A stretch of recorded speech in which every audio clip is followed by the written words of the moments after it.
Ladies and gentlemen, we're back. That's right, the Oscars are here once again. It is finally time for award season.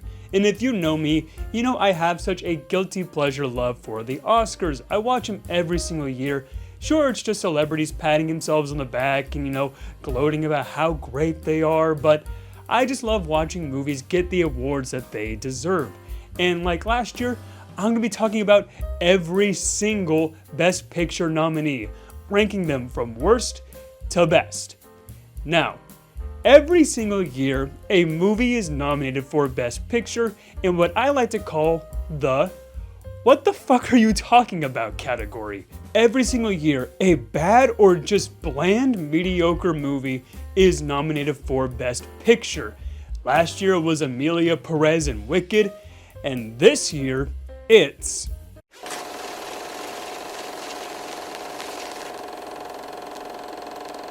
I'm offering you an open seat in Formula One.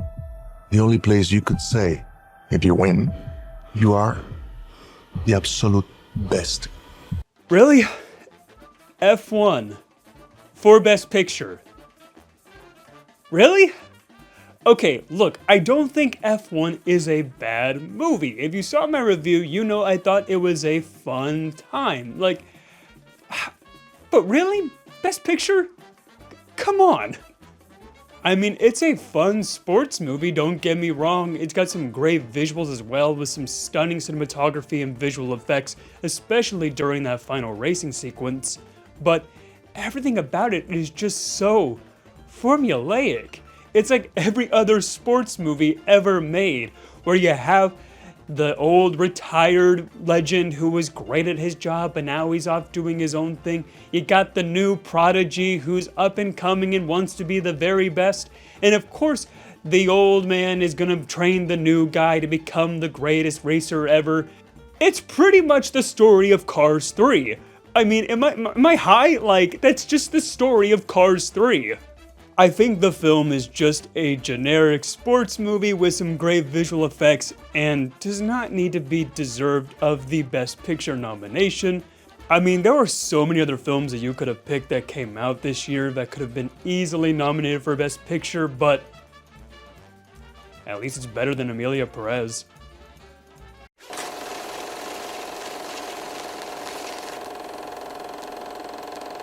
Essa é a pessoa. Eu quero Buraco. Na boca. Now, this film would be pretty hard for me to talk about because I know a ton of people adore this film, but for me personally, I just couldn't connect with it. Taking place in 1970s Brazil, Armando has to go under witness protection to hide from people that have a hit out on him. And while under witness protection, Armando meets a group of colorful characters that have great personalities and learns the value of friendship and family and community. The best thing I can say about this film for me personally was easily the technical aspects. This film is gorgeous with some amazing cinematography and some brilliant color grading. They purposefully made this film to look like it came from the 1970s, but in higher definition. And the music has some really fun tracks in there as well. With a lot of fun, upbeat Brazilian music, I had a fun time just witnessing all the technical aspects of this film. But the thing that fell flat for me personally was the story, but not in the way you might think, because it is a good story.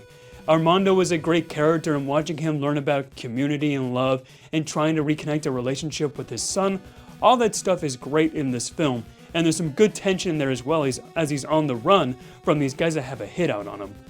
But I just really couldn't connect with this movie, and that's mainly because I'm not familiar with Brazilian culture. Now, that is not the fault of the movie at all, but I just couldn't connect with it on a personal level, because the film wasn't geared towards me. It was geared towards people that grew up in that environment and that culture. And not every film needs to be made for everybody. It's just that I felt this barrier while watching this film, but at the same time, I couldn't be mad at this movie for me not really relating to it.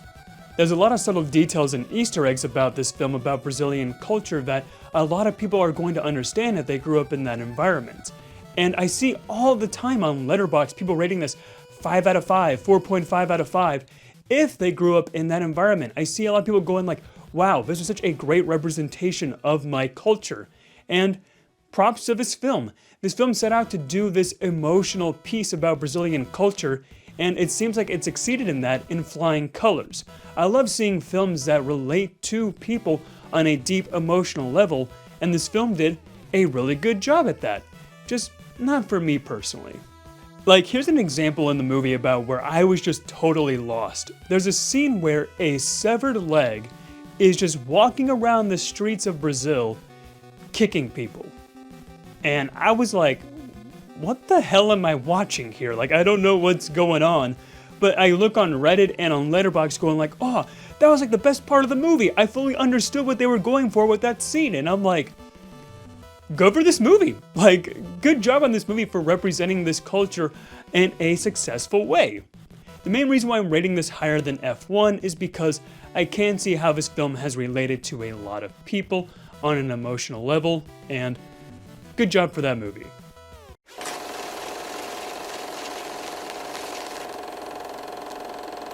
He's got more inside of him than any man I've ever met. Who are you looking for? William Shakespeare. So I'm sure some of you are surprised to see this one so low on this list. Going into this film, I heard that this was like the slam dunk best picture of the year. Nothing else is gonna beat it. It's one of the best films in the past decade. This is just a masterpiece of a movie. And I'm sorry, I just didn't see that. I think this is a good movie, but nothing really extraordinary.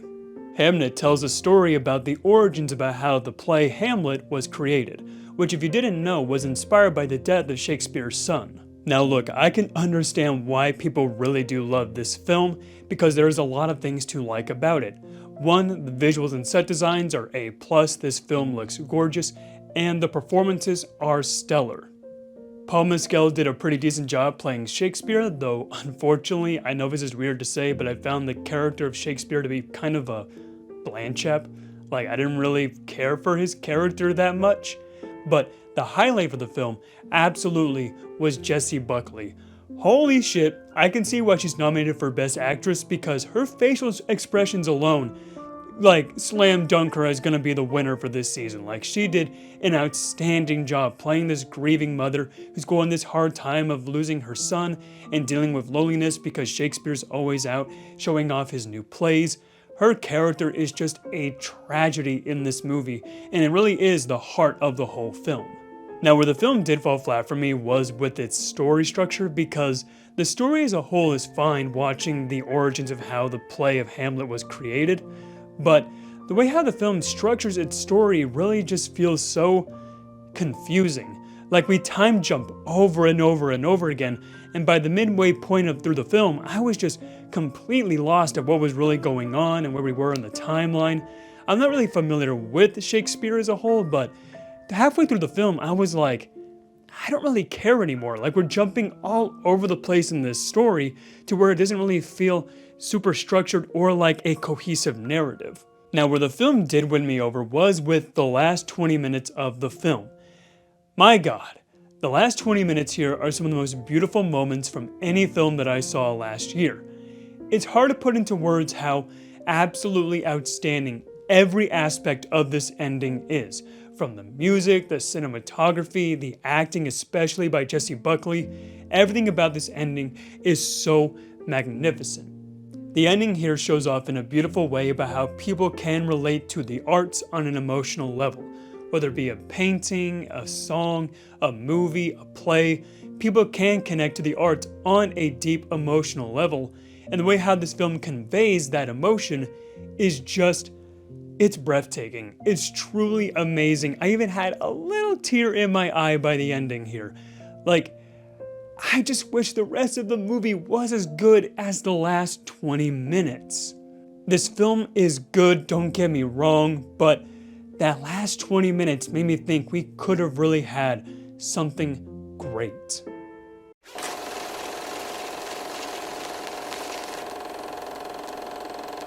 Do you think bad things that we do follow us through life? I don't know. Seen bad men raised up and good men brought to the knees.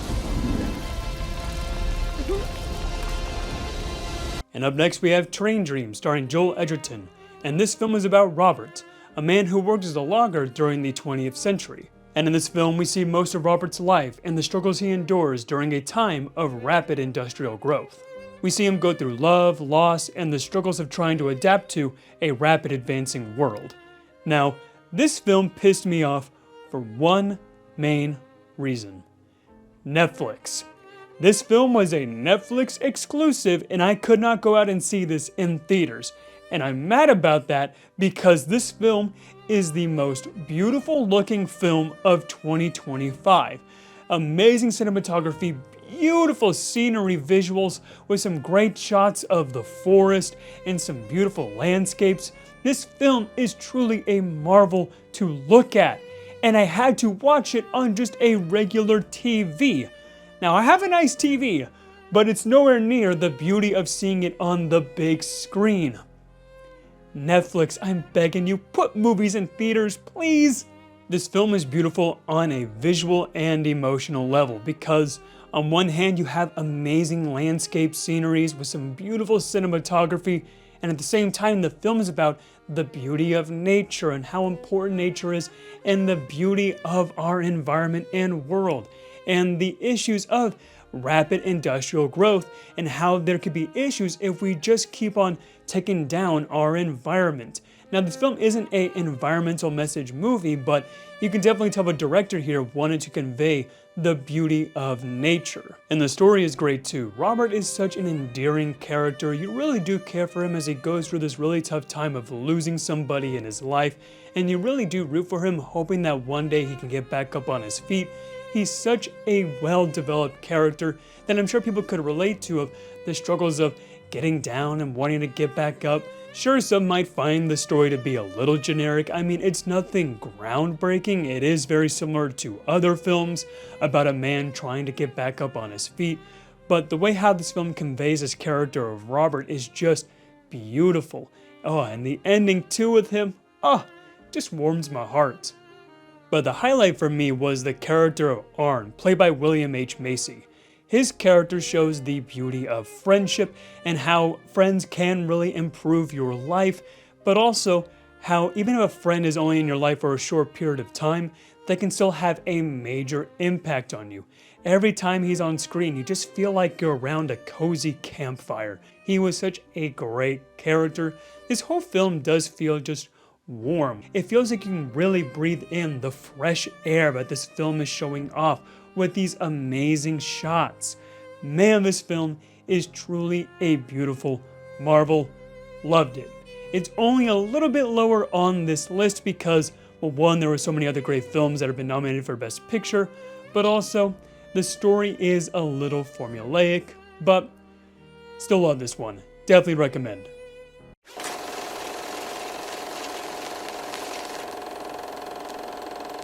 I know it's hard to believe, but I'm telling you, this game, it fills stadiums overseas. And it's only a matter of time before I'm staring at you from the cover of a Wheaties box. Now, I'm sure a lot of you were thinking that this one was going to be much higher on the list, but similar to Hamnet, I couldn't really see all the hype surrounding this film at first. Hear me out. At first, I thought this film was just good. I enjoyed it, I thought it was fun, and I just kind of left it at that. But for some reason, this film just kept playing in my head over and over and over again. I couldn't stop thinking about it, and now I think I really do see why people love this film to death, because this film is great.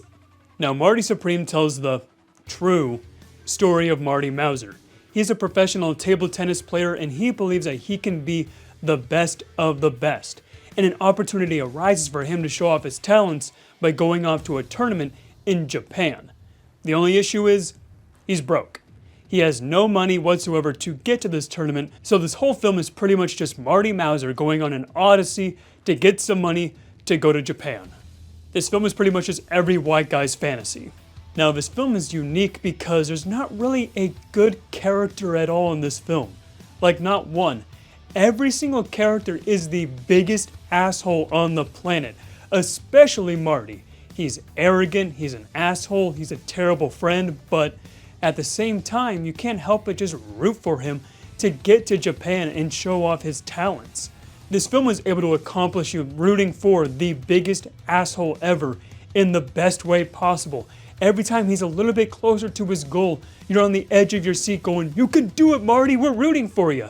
But every time he does something bad, you're like, "Okay, Marty, you shouldn't be doing that. That's not really good, but we're still rooting for you."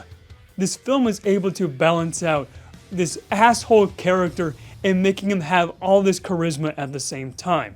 And that's also thanks to Timothée Chalamet's brilliant performance. This might be his best performance of his career. I love him in Dune Part 2, but I think Marty Supreme just outshined that performance he did in that movie. He truly did an excellent job here, to the point where I think he can finally win his Oscar. And this film is just an adrenaline rush because every time that Marty is one step closer to accomplishing his goal, he does something stupid and goes 2 steps back. So you're on this pull and tug of like, "Marty, you're almost there." "No, we're not. We're almost there." "No, we're not." And by the end of the film, your heart is going to be racing, especially by the climax of the movie, because it is such a thrill ride. I can't believe I was so lukewarm on this film when I first watched it. And also, I relate to this film on a personal level. I relate to Marty in many ways because I love what I do here. I love making videos for you guys. And I hope that one day, maybe, I could do this for a career. Who knows? Probably not. I probably have a 0.1% chance of ever making it. But like Marty, I just gotta keep going. And whenever a film makes me relate to something like that on a personal level, it's a good feeling.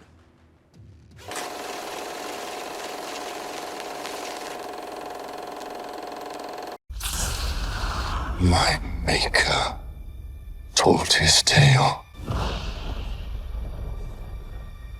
And I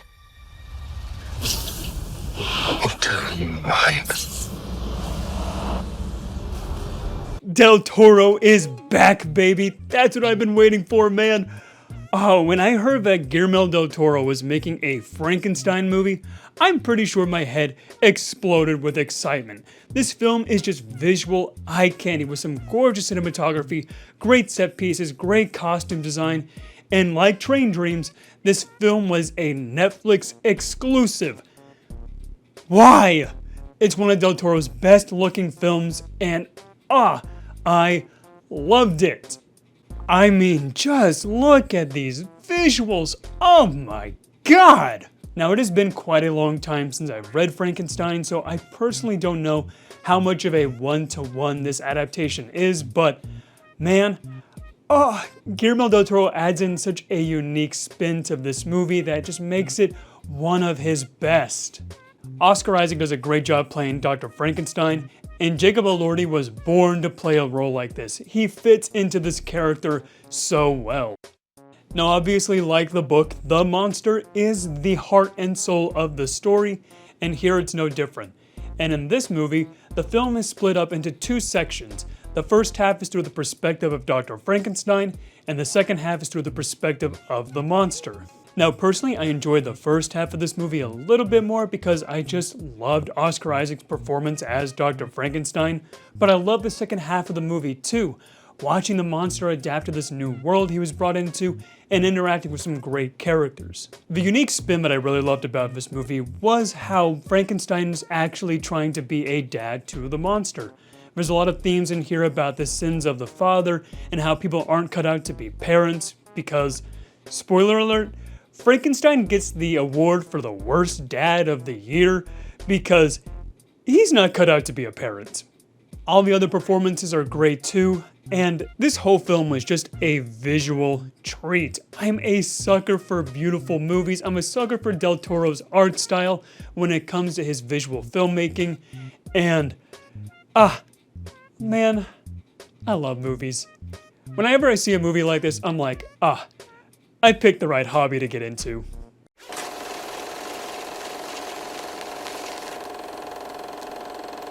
Why didn't you want to do the role? I can't work with him.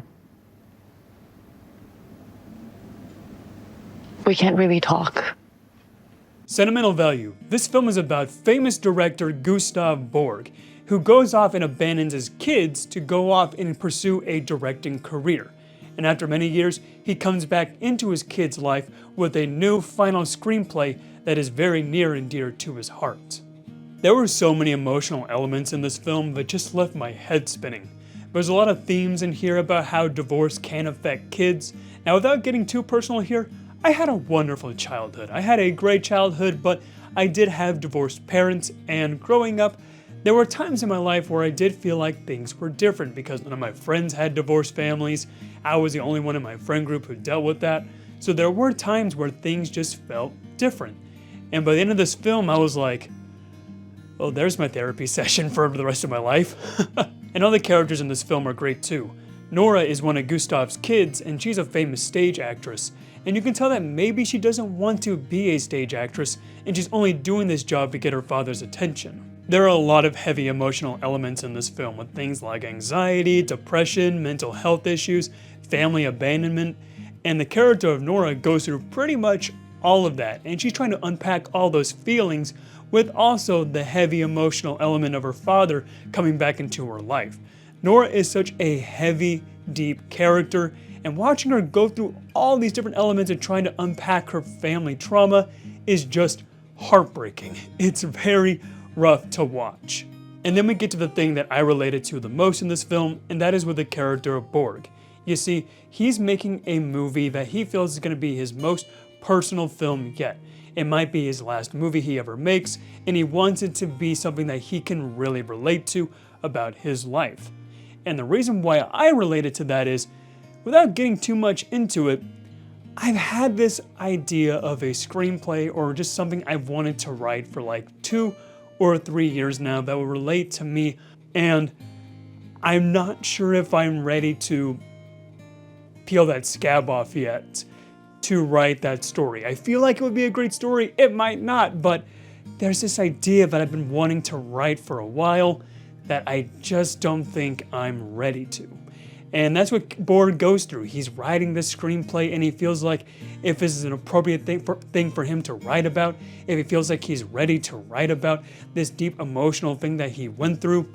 Now, I didn't go through anything emotional or deep for what I'm talking about with what I want to write, but with Borg wanting to make something that he emotionally relates to, I could see myself in Borg quite a bit. I truly love this movie. It was inspiring and also showing the hardships that come with being an artist and creating art. I mean, anytime that you make something, whether it be a YouTube video, a book, a screenplay, a piece of art, you're putting yourself into that canvas. You're putting yourself into your work, whether you realize it or not. Every piece of art has a sentimental value with its creator. And I feel like a lot of people can learn from the art that they create with this movie. I feel like a lot of people can learn a lot of morals about what it means to create something personal through this film. This film was just really beautiful and shows how pieces of art have a sentimental value. Okay, after that spiel, let's talk about a movie about aliens and bees.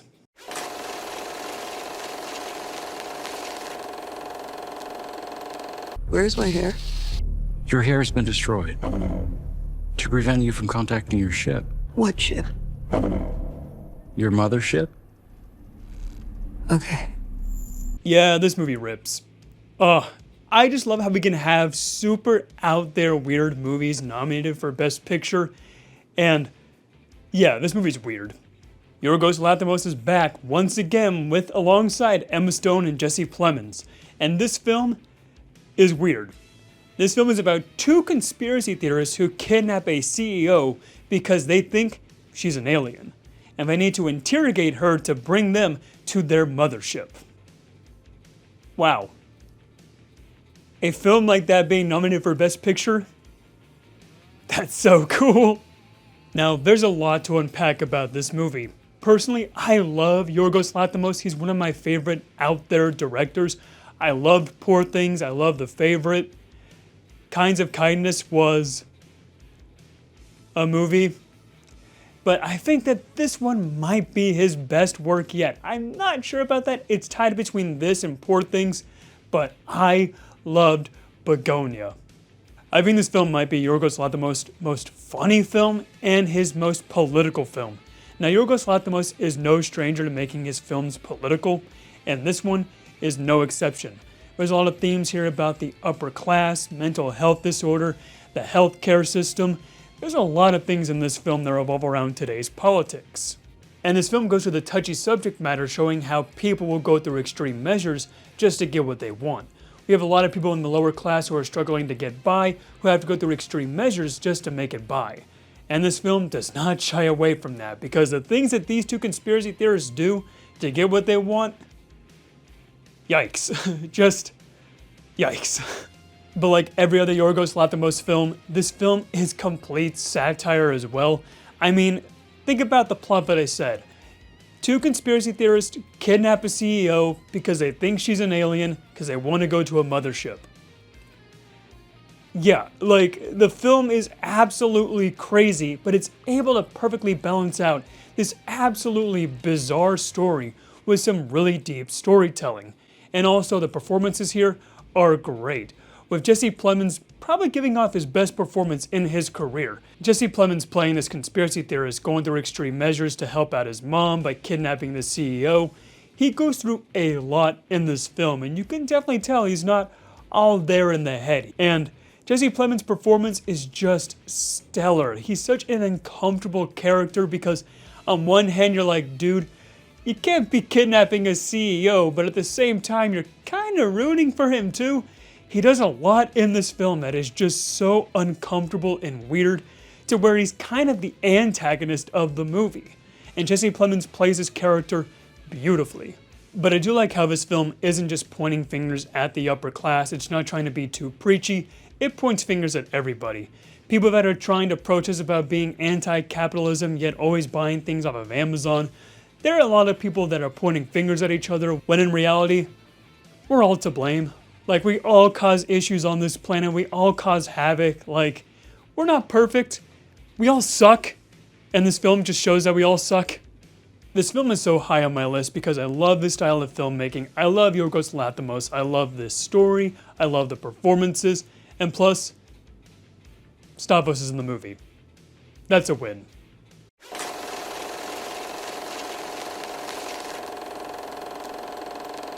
I need you, brother. Sensei, please. Courage, Bob. Courage. That's it? Yeah. Yes. Thank you. Hey, thank you, Sensei. PTA's magnum opus. I mean, what can I say about this film that hasn't been said already? A film that grabs you by the shoulders and shakes you from beginning to end. An absolute roller coaster of a film. A beautiful film about how it's time for the older generation to pass down the torch to the younger generation, teaching them to fight for what they believe in, and how it's time for everybody to stand up for their rights and stand up to the terrible things that are happening in our world right now.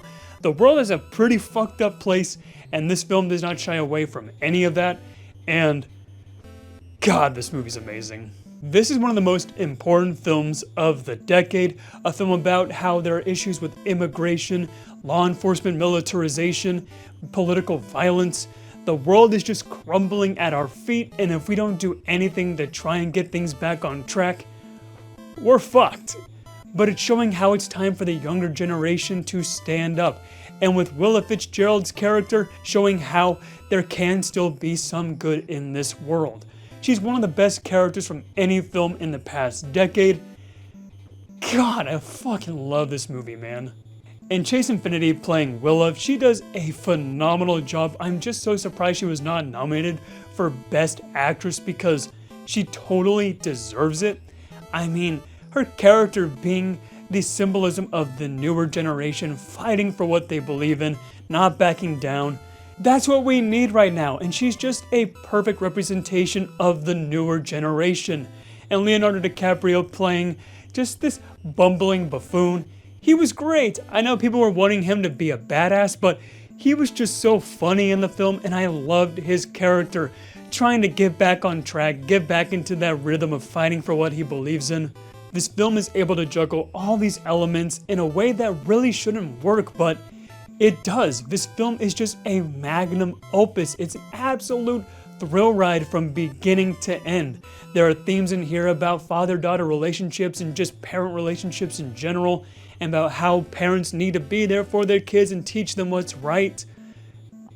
So many beautiful things, and the climax of this film, my God, one of the best climaxes for any film in the past decade. Who would have thought that just driving on a bumpy road would be so engaging? But man, this film just works. It works on a perfect level. It's like 2.5 hours long, and it feels like it's only 1 hour. Man, just Paul Thomas Anderson just knocked it out of the park with this film. I've already made a full review on this. Just a beautiful movie. What else can you say but life, man? Life!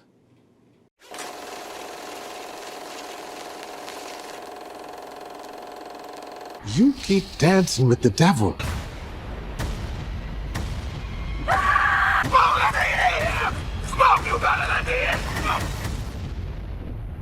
One day he's gonna follow you home.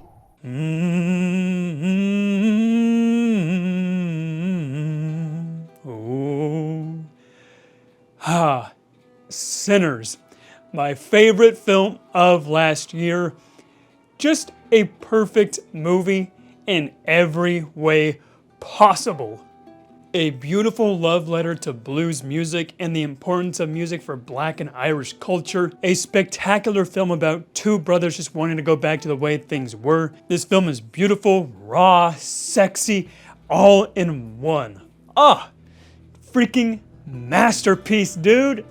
Like, this is cinema, man. This is why I love movies. Watching this in the theater was like a legendary out-of-body experience, dude. I felt I was freaking levitating during some scenes in this film. The music in this film is like sex to the ears. I still listen to the soundtrack like almost on a daily basis. The Smokestack Twins were my favorite characters of last year. Michael B. Jordan gives my favorite performance of last year. Like, just everything's perfect. Everything is perfect in this movie.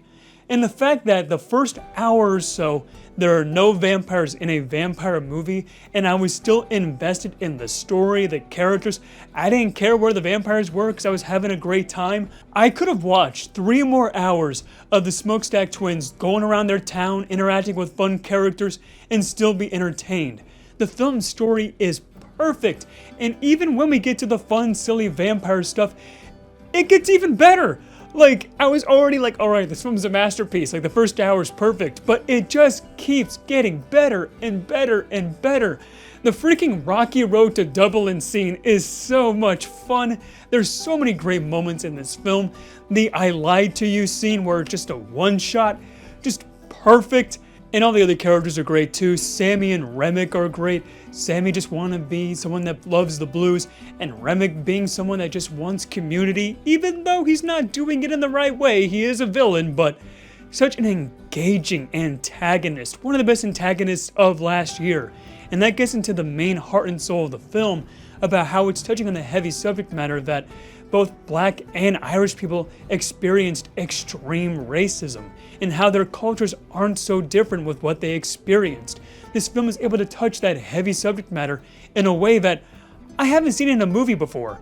This film is able to convey that deep, tough message in such a beautiful way. Like, how can you not love this film? This film is a prime example of why film, in my opinion, is the greatest art form, because stories like these are truly just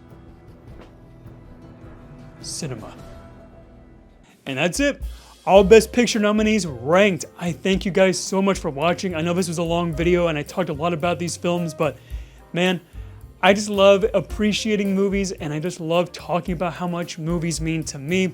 And this award season is a good excuse to do that. So, if it's your first time here and you like what you've seen, be sure to subscribe for more content.